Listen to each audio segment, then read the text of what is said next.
It's the dead of winter and the kids are getting cabin fever. We needed a new indoor game to play, so we invented a game and built it from a few scraps of wood. It's a putt-putt game.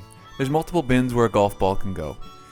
If you miss all the bins, you get 0, and each bin has a score, 1, 2, or 3. The bigger the score, the smaller the bin. First person to score 10 is the winner. Or, if you're 2 years old, you get to throw balls into whichever bin looks like the most fun. Let's see how it's built. First, cut scrap wood on a compound miter saw. I had 1/2-inch plywood, but honestly anything will do.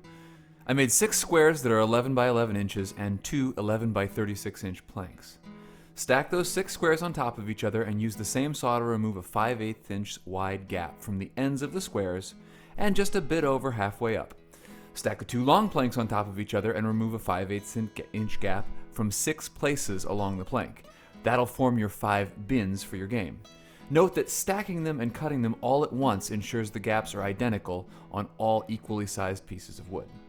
Now take the circular saw and one of the long planks and cut off 3 inches of wood from all but the outer bins.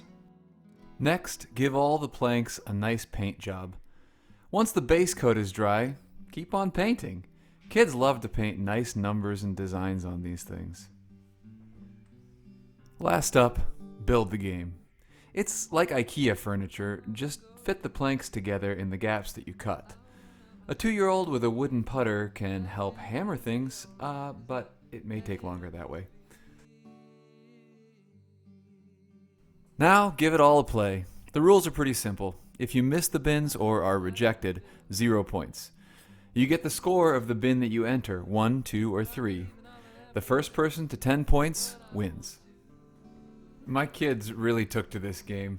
They don't always have control of the putter. I did build them a little wooden putter that you see there, but they often just like putting them in the bins. And it's a great chance for my 5-year-old to work on adding up numbers.